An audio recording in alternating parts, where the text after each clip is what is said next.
The Daltons, Always on the Run, is the 23rd adventure of Lucky Luke.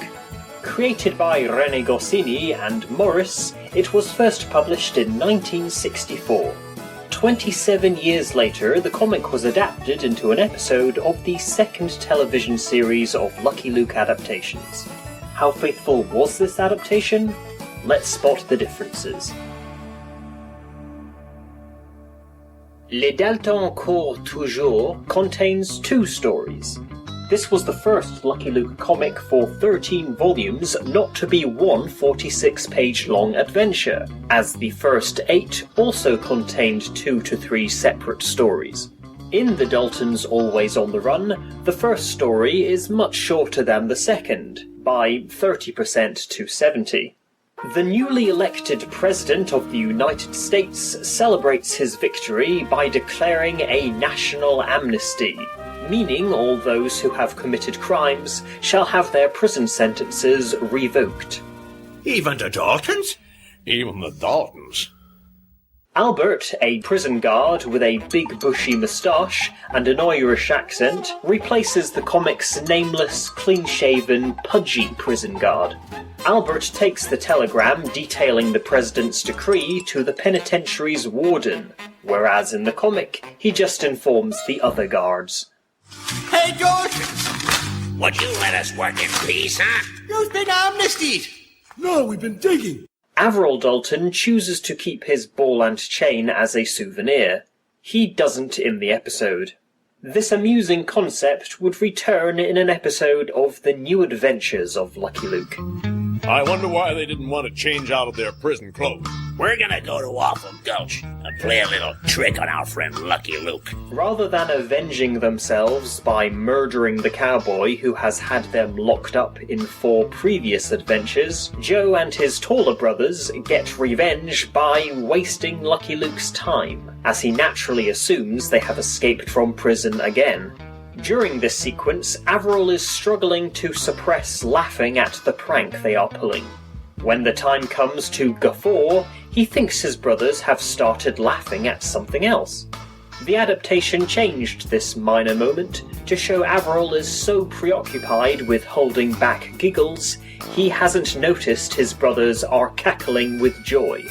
Lucky Luke is so angered by the situation that he punches the prison guard. He doesn't get the chance to give Albert a black eye in the episode. Joe's next scheme is for his brothers to open a saloon next to the bank in Awful Gulch, and dig a tunnel underneath so they can rob it. In the adaptation, they appropriately name their saloon Amnesty. But that night, instead of money, the Daltons find a sign stating the bank has been moved. Said sign was outside the bank in the comic, as otherwise the only townfolk who'd know about the change would be those who'd broken into it. It must be Lucky Luke's doing. I hate him! I hate him! The Daltons keep attempting to tunnel to the bank's new location, but each time they surface, it has moved, begging the question, just how many vacant buildings does Awful Gulch have? The brothers decide to change strategies by robbing the stagecoach transporting gold to the Awful Gulch Bank. They make sure Lucky Luke won't be able to stop them by knocking him out and tying him up. In the comic, Joe tests Averell to make sure he understands what to do, which unfortunately for Joe, he does. Despite taking the stagecoach driver and passengers' clothes, the Daltons are only wearing the different hats they stole, and in the adaptation, Averell did not steal a harmonica. The Daltons arrive in the little town of Pueblo de Poco Poco, where they are greeted by the sheriff, who, unaware that they are wanted criminals again, invites them to his house for dinner.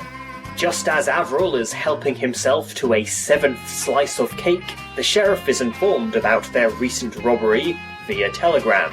But before his wife can bring him his gun, he is knocked out by Jack, or possibly William Dalton.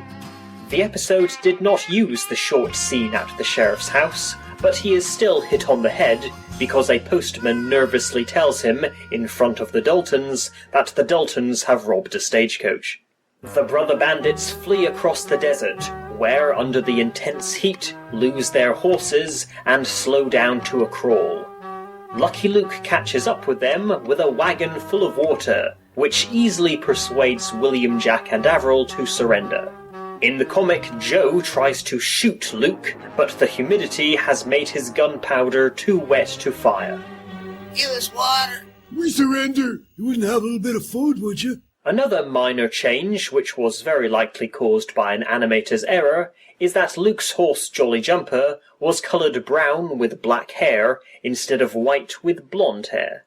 There is no link between the two stories in the comic, while the adaptation does so by breaking the fourth wall. Mr. Luke, wait, the episode's not over yet. Let's go, Jolly. The Colonel's got another job for us.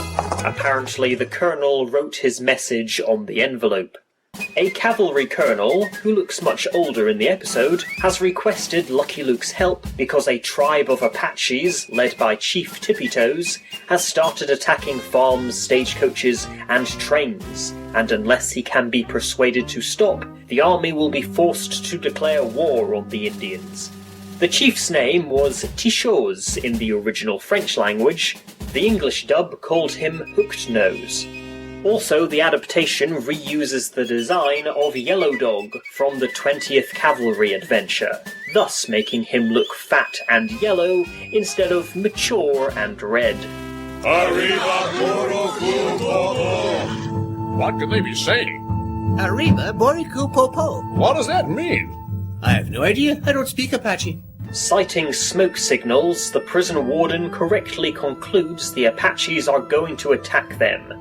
Needing someone to go and get help, the warden, who in the episode looks a lot younger and has the chin of a Dalton, picks Rin Tin Can, whom the English dub named Fleabag.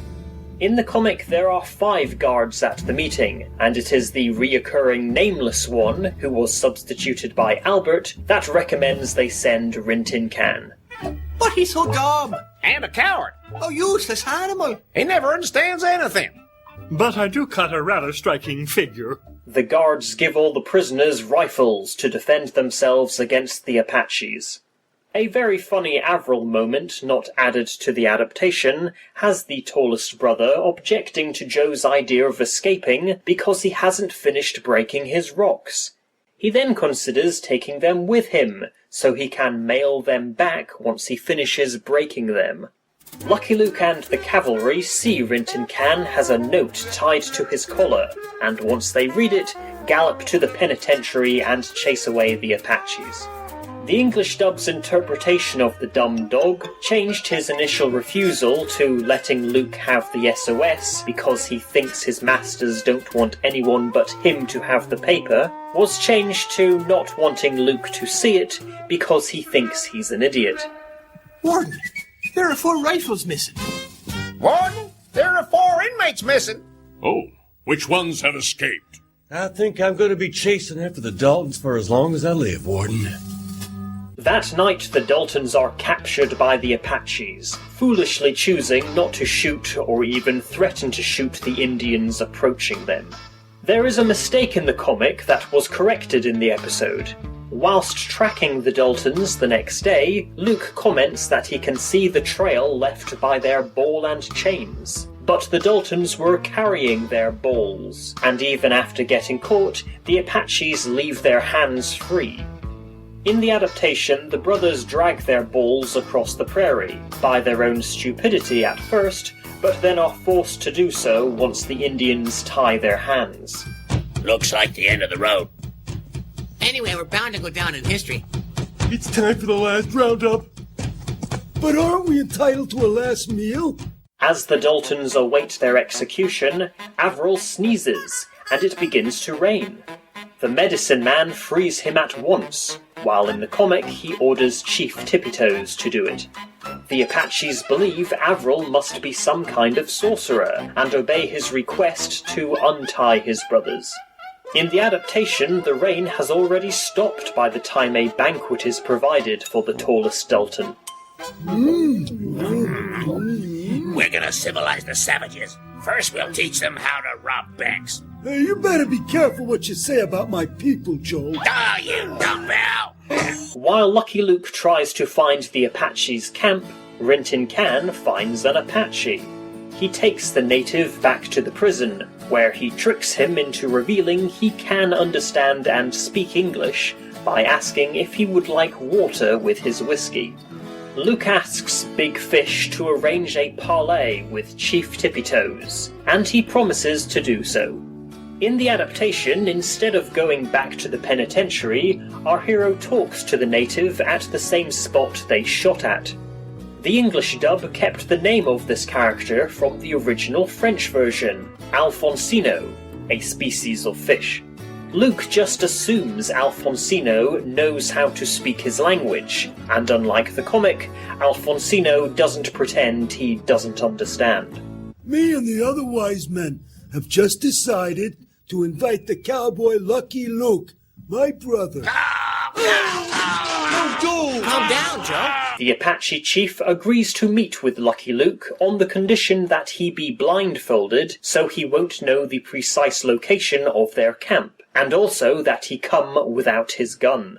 The unarmed request was not made in the adaptation, and in both sources it is never explained why Alfonsino allowed Rin Tin Can to follow them, especially since he blindfolds Jolly Jumper too. What about me? Why can't I play too? Luke promises the Apaches will be given larger hunting grounds if they get off the warpath and hand over the Daltons. The chief refuses to do either. Feeling unstoppable, the Daltons and their feather-headed friends attack banks, stagecoaches, and farms. The latter two the Apaches were apparently already doing anyway. Your money. And a dozen eggs, the freshest you've got. The cavalry see no other option than declaring war, but Luke insists he have one more meeting with Chief Tippy Toes. Luckily for Luke, Rin Tin Can decides to go and play with his new Native American friends. Our hero proves Avril cannot control the weather by sneezing, and Rin Tin Can saves the day again, thanks to Joe stepping on his tail. There is a joke here in the comic that the Apache chief, who has been speaking in gibberish grunts throughout the adventure, hence why he had a translator, can actually understand and speak English. For some reason, the English translators of this comic changed Tippy Toes' dialect to a mixture of broken English and foreign languages. Furthermore, in one panel, Big Fish is speaking to him in English, making zero sense as to why he needs an interpreter. These men have treated you like their slave. They've gotten rich thanks to you, but you've got nothing. The adventure ends with the Daltons back breaking rocks, Chief Tippy Toes agreeing to return all possessions his tribe stole in exchange for a larger hunting ground, and Rin Tin Can being thanked by the president, who has grown more facial hair since we saw him at the very beginning of the story. There, you see, it started to rain. I knew it. It just took a little more time. No, Joe, don't. Calm down.